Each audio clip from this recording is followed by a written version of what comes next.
Buenas tardes a todos. ¿Cómo se encuentran el día de hoy? ¿Están contentos? Sí, qué bueno. Gracias. Gracias a Dios. Pues hemos venido hablando estos domingos acerca del arrepentimiento y la verdad es que me podría pasar todo un año hablándoles acerca del arrepentimiento. Hay muchas cosas que aprender, hay muchas cosas que poner en práctica, pero el día de hoy vamos a concluir el tema del arrepentimiento, la gracia del arrepentimiento, y les he explicado que es una gracia porque es algo que nace en nuestro corazón, pero gracias al amor de Dios, al amor de nuestro Señor Jesucristo. Y pues la verdad es que mientras nosotros seguimos amando el pecado, pues no amamos a Dios. Dice en Juan 3:19 que los hombres prefirieron la oscuridad a la luz. Y esto es algo, la verdad me asusta, es algo preocupante, porque muchos hemos caminado en el camino del Señor, hemos estado en la iglesia desde niños y hemos cantado alabanzas y hemos leído la palabra, pero ¿qué es lo que sucede? Que muchas veces después de tantos años de conocer la Biblia, de orar, y no hay un cambio en nosotros. ¿Por qué? Porque hay un amor hacia el pecado, y el pecado en cualquiera de sus formas. Algunos definen el pecado como errar al blanco, y yo más bien también pienso que el pecado es hacernos daño a nosotros mismos y a los demás. El pecado es ofender a Dios. Nos dice que no hagamos una determinada cosa, no es de manera arbitraria porque Él es el Rey de Reyes y nomás se le ocurrió que no le gusta el adulterio o no le gusta los dioses falsos. No es eso. Todo lo que Dios nos pide tiene una raíz, una causa y también una consecuencia al no hacer caso. El Señor nos dice que no tengamos dioses ajenos. Nos dice que lo amemos sobre todas las cosas. Sobre todas las cosas. Y luego yo pienso mucho en a qué dedicamos nuestro pensamiento durante el día. ¿Pensamos en las cosas de Dios? ¿Pensamos en el amor de Dios? ¿Pensamos en la misericordia, en la gracia de Dios? Probablemente sí. Pienso que no lo suficiente. ¿Qué es lo más importante en nuestra vida? Yo me acuerdo cuando estaba más chavo o cuando era joven y que ya estaba trabajando en las empresas y trabajaba 16 horas al día y sin descanso, y yo repetía mucho el verso de Mateo 6:33, ¿se acuerdan? Buscad primeramente el reino de Dios y su justicia y todo lo demás te será añadido. Y yo decía, Señor, estoy buscando tu reino y estoy buscando tu justicia y por eso me estás dando este trabajo. Y era un trabajo en el que muchas veces no alcanzaba ni a dormir. Y esa era mi vida. Y yo lo veía bien y lo entendía y lo justificaba, pero ¿qué habrá pensado Dios de eso? De una persona que dedica por entero su vida a trabajar. Y así como les puedo mencionar este ejemplo, pues el que toma, pues para él lo principal es eso. Es lo que más ama. ¿Y en qué se la pasa pensando? En eso. El que le gusta la droga, el alcohol, el tabaco, todos esos pecados adictivos, el sexo, está trabajando, ¿y en qué está pensando? En eso que él quiere hacer. Entonces, cuando el Señor Jesús nos dice que del corazón salen los malos pensamientos, nos está diciendo que de nuestra mente salen los malos pensamientos. Y nos está diciendo que nuestra mente es la que gobierna a veces lo que hacemos, pero muchas veces está gobernando nuestra mente, nuestros sentimientos y nuestra voluntad, y entonces nosotros estamos siendo esclavizados voluntariamente. En Juan 3:19 lo que dice que el hombre prefirió más la oscuridad que a Dios, eso es algo que verdaderamente debe de asustarnos. Debe de asustarnos de verdad, porque es muy, muy grave que Dios haya tenido que mandar a su Hijo para quitar el pecado del mundo, para quitar el pecado de las personas, para limpiarnos de pecado, de maldad, de iniquidad, y que aún así la gente prefiera estar en la oscuridad. Esto es grave, esto es muy grave. Vamos a ver este verso de Juan 3:19, por favor. Juan 3:19 está un poquito después de Juan 3:16, y Juan 3:16 todos nos lo sabemos, porque de tal manera amó Dios al mundo que ha dado a su Hijo unigénito para que todo aquel que en Él cree no se pierda, mas tenga vida eterna. ¿Quiénes van a tener vida eterna? Los que crean en Él. ¿Y con qué creo? Creo con la mente, creo con mis sentimientos y creo con mi voluntad. Y ya en el verso 19 dice: esta es la condenación, que la luz vino al mundo. ¿Quién es la luz? El Señor Jesús. Él vino al mundo y los hombres amaron más las tinieblas que la luz, porque sus obras eran malas.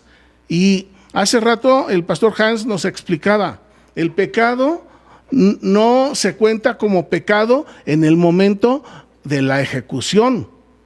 Se cuenta como pecado desde el momento en que nosotros lo pensamos, lo meditamos. Porque primero nuestros ojos, nuestra boca, nuestra piel, nuestros sentimientos ponen en el fuego al corazón, y después el corazón imagina, planea, y después va y toma la voluntad, y por medio de la voluntad ejecuta el pecado. Dice aquí, esta es la condenación. Y yo les he explicado, la sangre del Señor Jesús es poderosa, es poderosísima. ¿Por qué? Porque nos limpia de todo pecado. Pero las llamas del infierno, el azufre del lago de fuego, por toda la eternidad, no van a ser capaces de limpiar nuestro pecado. La oportunidad de limpiar el pecado es en esta vida, mis hermanos. La oportunidad de venir a la casa de Dios es en esta vida, porque en la próxima vida pues no va a haber templo, porque Dios va a estar irradiando luz y calor y amor y alegría por todos lados. Pero eso es para los que creemos en Él, vamos a tener vida eterna. Pero los que no hayamos creído en Él, aunque hayamos estado en la iglesia, aunque no sepamos la Biblia de principio a fin, si no creímos en el Señor con todo nuestro corazón para ponerlo en primer lugar en nuestras vidas, ¿qué es lo que va a suceder? Vamos a ser separados de Dios. Y les digo yo, aún pienso mucho que dentro del lago de fuego, aún ahí se va a mostrar el amor de Dios, porque el castigo que merecería alguien que pisotea al Hijo de Dios debe ser un castigo espantoso. Entonces tenemos que ser cuidadosos. Dice aquí que amaron las tinieblas más que a la luz, porque sus obras eran malas. Estas personas que amaron más las tinieblas y que sus obras eran malas, ¿ustedes qué creen que pensaban durante el día? ¿Pensaban en el Salmo 23?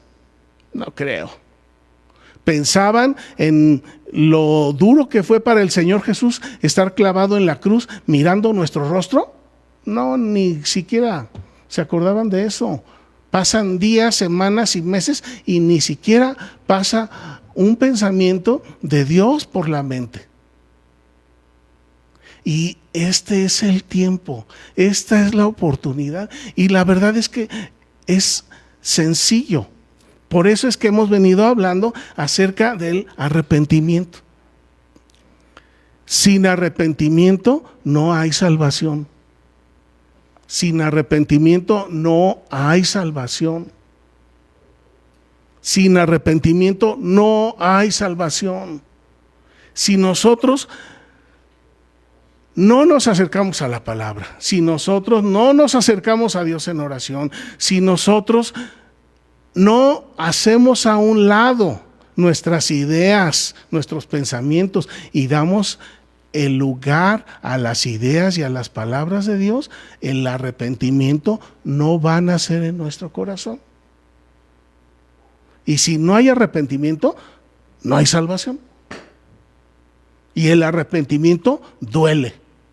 ¿Por qué? Porque si yo le digo al alcohólico que deje la copa, obviamente que le va a doler, si es lo más preciado para él. A ver, hagamos que una persona que se fuma 2 o 3 o 4 cajetillas al día, que pase media hora sin fumar, se vuelve loco. Porque es su vida, porque es su amor, porque es su aire para existir. Hay algunas personas que aprendemos del ejemplo de los demás y hay otros que hasta que nos ocurre, aprendemos.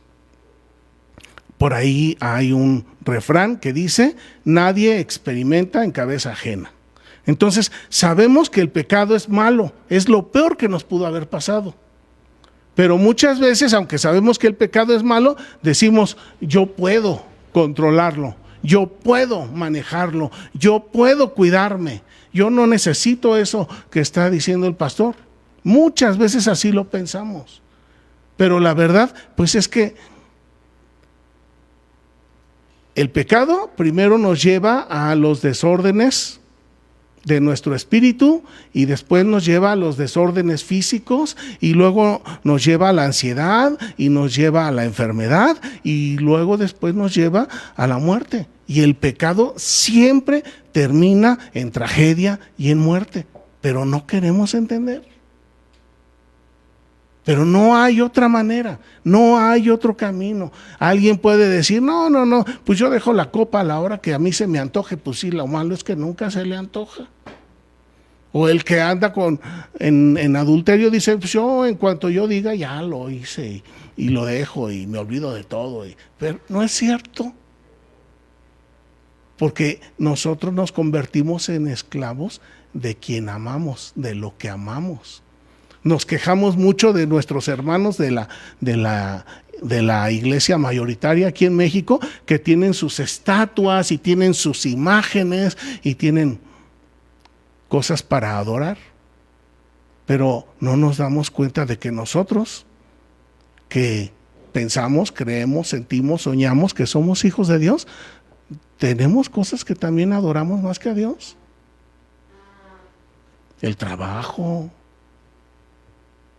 O puede ser a una persona.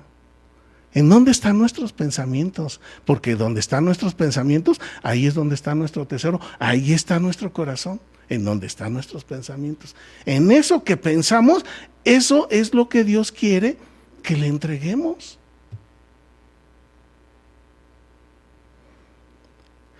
Dice aquí Juan 3:16, Dios amó a cada uno de nosotros que dio a su Hijo único para que los que creamos en Él no nos perdamos, tengamos vida eterna en Cristo Jesús, Señor nuestro. Mientras estemos en la vida, ahí va a estar nuestro interior tratando de inducirnos a caer en el pecado.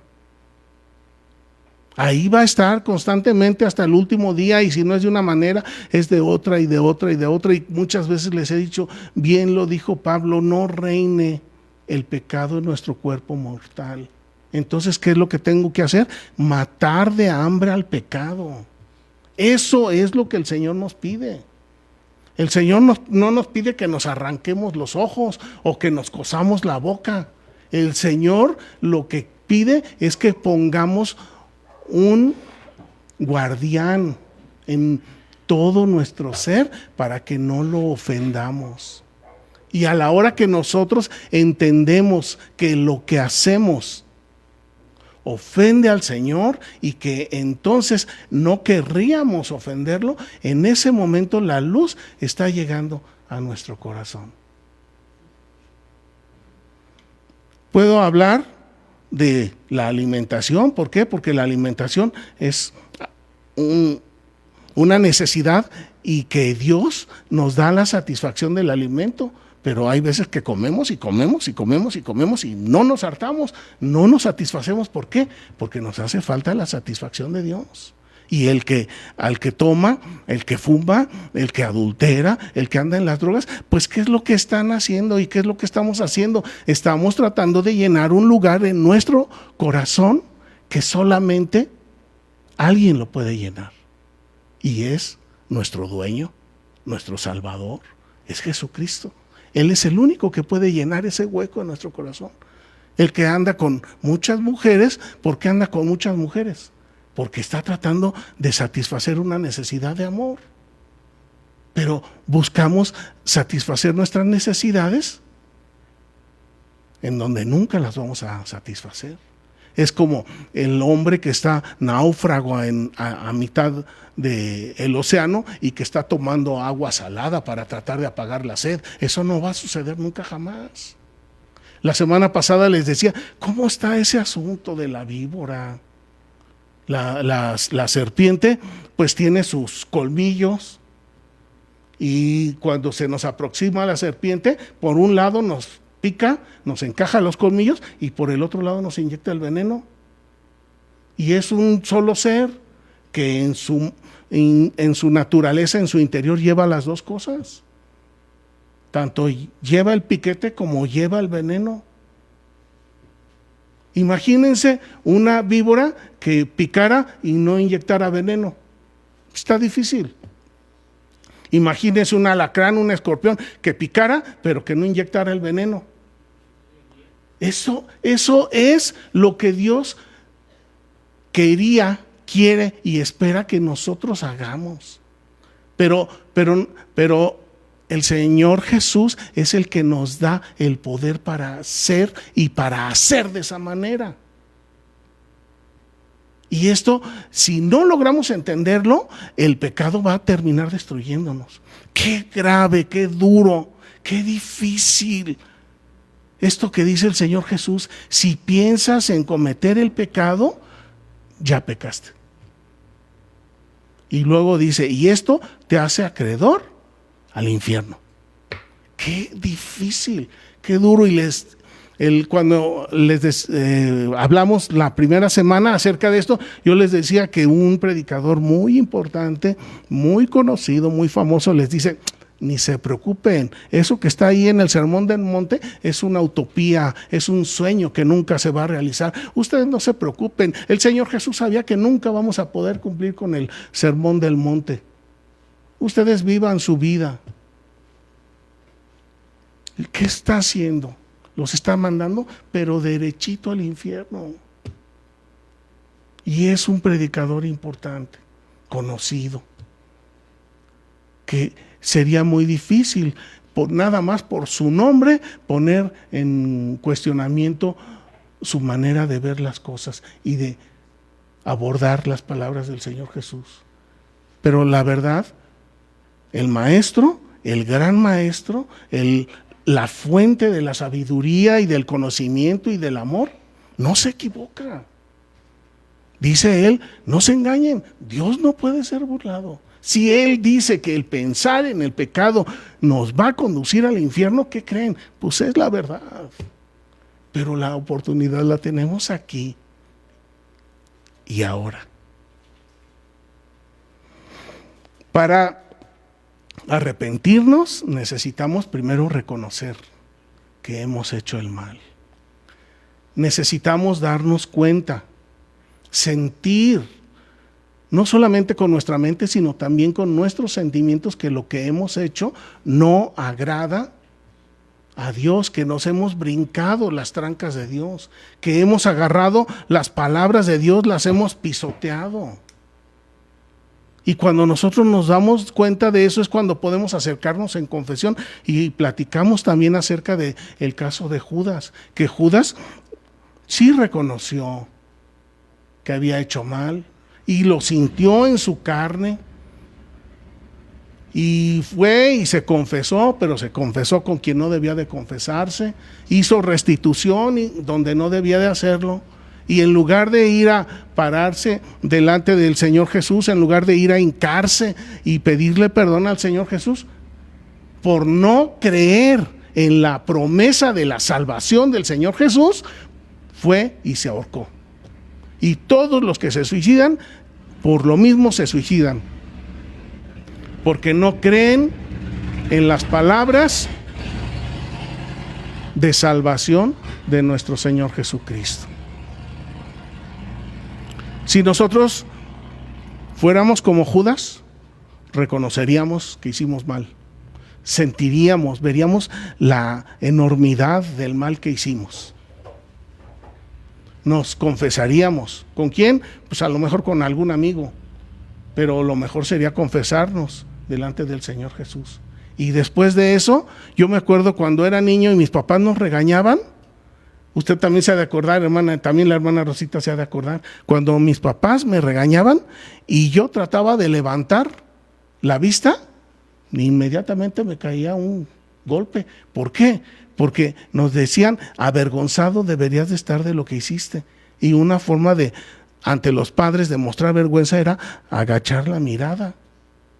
Ahora la insolencia pues ya se salió de todo límite.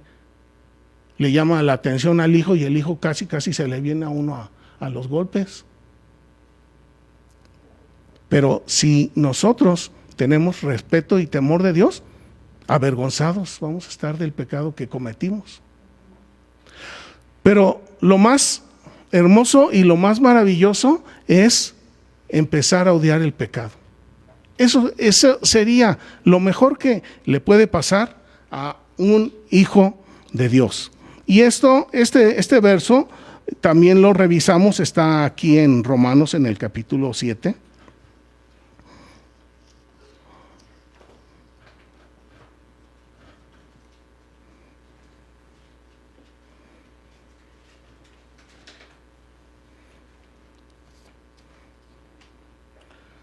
Dice Romanos 7:15, porque lo que hago no lo entiendo. O sea, mi mente no entiende qué es lo que está pasando, pues no hago lo que quiero, sino lo que aborrezco, eso hago. ¿De qué nos está hablando aquí Pablo? De que él, por el conocimiento del Señor Jesús, desarrolló un aborrecimiento por lo que él hacía, por el pecado que él hacía. Fíjense, Pablo aquí ya tenía muchos años sirviendo al Señor. Y aún así me está hablando de que hace cosas que él no quiere hacer. Pero él me está diciendo claramente, yo no me deleito en esas porquerías, en ese pecado, en ese pantano, yo no me deleito. Y estoy luchando para quitarlo de mí. Eso es lo que dice Pablo. Y eso es lo que el Señor espera de nosotros, que día a día estemos trabajando para destruir eso que puede impedir nuestra entrada al reino de los cielos. Mientras nosotros seguimos amando el pecado, el sello del Espíritu no está en nuestra alma. Mientras nosotros seguimos amando el pecado, aunque no lo estemos cometiendo, nos estamos condenando a nosotros mismos. Es en el momento en que nosotros empezamos a entender y a comprender la grandeza de Dios, del amor de Dios, cuando nosotros empezamos a detestar el pecado. Para el Hijo de Dios, el pecado es como una espina en el ojo. Y para el pecador es como una corona. Luego allá en el trabajo hasta platican, ay sí, lo hice con 2 y con 3 y con 4 y me tomé una botella y 2 botellas y 3. Esa es su gloria. Es su corona. El pecado y la maldad para el Hijo de Dios. Rayos, aborrezco lo que hago. Pero esto es necesario que lo vivamos cada uno de nosotros, porque es como realmente vamos a mostrarle al Señor Jesús que de verdad lo amamos sobre todas las cosas. El arrepentimiento, cuando nosotros empezamos a detestarlo, es cuando empieza a pasar lo que yo les platicaba, el barco que va caminando hacia el sur y de repente viene el viento y ¡fuac! Imagínense el Titanic. Yo cada vez que pienso en esto del Titanic digo, está bien difícil mover un barco quizás de 1,500 o 2,500, 1,000 toneladas y que de repente venga un viento y lo voltee a caminar hacia el otro lado. Humanamente, físicamente, terrenalmente yo lo veo imposible, pero espiritualmente esto es la obra del Señor Jesús por cada uno de nosotros. El que hace el trabajo pesado, el que hizo el trabajo sucio, fue el Señor Jesús. A nosotros nos dejó la parte bonita, la parte fácil, la parte de la alegría, del gozo, de la paz. A nosotros nos dio la herencia. Y aún así nos hacemos los difíciles. Pues ¿qué pasa?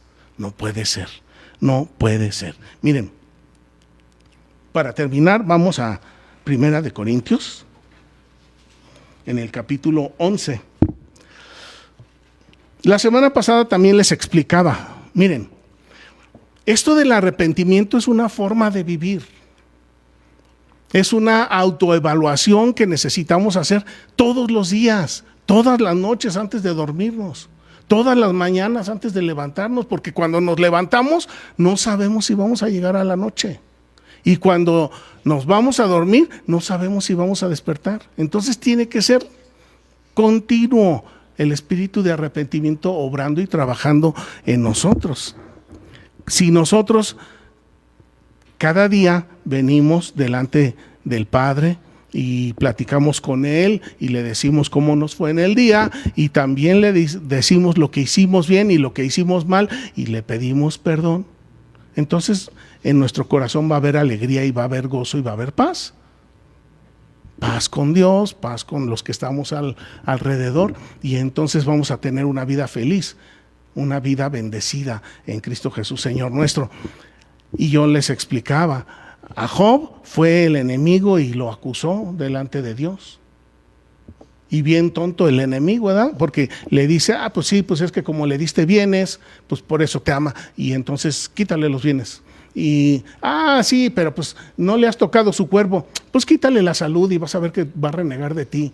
Y entonces le quita la salud y ¿qué pasó? No renegó.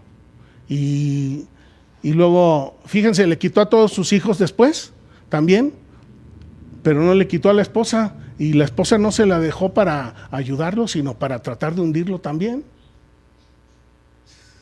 ¿Y qué hizo Job? No renegó. A la hora que regresa Satanás delante de Dios y le dice, pues ¿qué falló aquí? Y le dice, yo me imagino al padre diciéndole, pues eres bien tonto.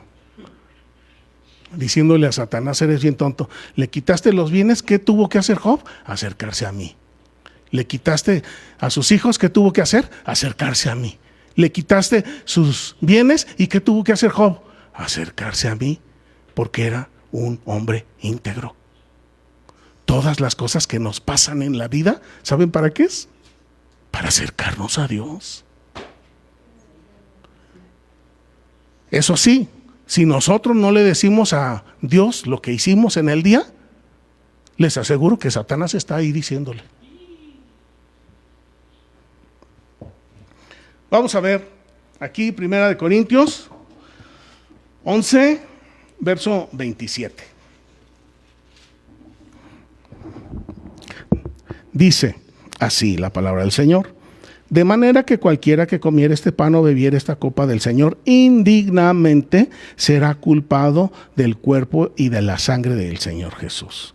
Por tanto, pruébese cada uno a sí mismo y coma así del pan y beba de la copa. Pruébese cada uno a sí mismo. Porque el que come y bebe indignamente sin discernir el cuerpo de nuestro Señor Jesucristo, juicio come y bebe para sí. Por lo cual hay muchos enfermos espirituales y debilitados espiritualmente entre ustedes, y muchos, aunque están vivos, duermen, es decir, que están muertos en vida. ¿Por qué? Por tomar indignamente la copa del Señor. Verso 31, si pues nos examinásemos a nosotros mismos, no seríamos juzgados. Si nos examináramos a nosotros mismos, no seríamos juzgados. Si nos examináramos nosotros a nosotros mismos, no seríamos llevados a juicio. Y en el juicio, ¿a quién encuentro? Encuentro al juez y encuentro al acusador. Si nosotros nos examináramos a nosotros mismos todas las mañanas y todas las noches, entonces no seríamos llevados a la corte. ¿Por qué? Porque entonces Dios no estaría en su papel de juez, estaría con nosotros en su papel de papá amoroso. Y si voy y le digo: papá, este día te fallé, perdóname, ayúdame, transfórmame. Salmo 51, crea en mí, oh Dios, un corazón nuevo y un espíritu recto dentro de mí. Y cada día yo voy en oración al Padre en la mañana y en la noche. Y a la hora que llega el Satanás allá delante de Dios y le dice: ¿ya viste al Alejandro lo que anda haciendo? Y le dice: sí, ya me lo dijo. Ya no tienes nada que hacer aquí. Pero como no nos examinamos, entonces somos enjuiciados, somos acusados por Satanás, y también entonces vivimos en juicios temporales para que no nos perdamos. Y todo por el amor de Dios. Si pues nos examinásemos unos a otros, si nos examinásemos nosotros mismos interiormente, no seríamos juzgados, pero ahora que somos juzgados, somos castigados por el Señor, para que no seamos condenados con el mundo. El mundo va a ser condenado, todos los que no creyeron y amaron al Señor. Pero si nosotros amamos al Señor, mis hermanos, ¿qué nos cuesta amarlo verdaderamente con todas nuestras fuerzas? Si vamos a hacer las cosas, pues hagámoslas bien. Hablábamos acerca de que Dios quiere todo. Él no quiere a medias, Él quiere todo. O eres mío o eres del diablo, no hay más. O eres frío o eres caliente, no hay más. Pero si vamos a amar a Dios, mis hermanos, amémoslo con todas nuestras fuerzas. Miren, solito emergió el primer mandamiento: amar a Dios con toda nuestra mente, con todo nuestro corazón, con todas nuestras fuerzas. Con nuestros sentimientos amemos al Señor, con nuestra voluntad amemos al Señor. Y el Señor va a derramar sobre nosotros alegría, gozo, paz y todas las manifestaciones del fruto del Espíritu. Y no solamente eso, sino una herencia que tenemos esperándonos. Solamente por amar a Dios con todas nuestras fuerzas. Este es nuestro trabajo, esta es nuestra tarea, y esta tarea no la hacemos por nosotros mismos. El Espíritu Santo la hace en nosotros. El Espíritu Santo nos da la gracia del arrepentimiento. El Espíritu Santo nos da la gracia de amar a Dios. El Espíritu Santo nos da la gracia de comprender la grandeza de Dios. El Espíritu Santo nos da la gracia de darnos cuenta que Dios es un Dios de amor. Sí va a haber un juicio, sí, pero después de cuánta paciencia, después de cuánto amor, después de cuánta bendición, el Señor va a llamarnos a cuentas. Así es que, pues, los invito a que el día de hoy tomemos la cena del Señor.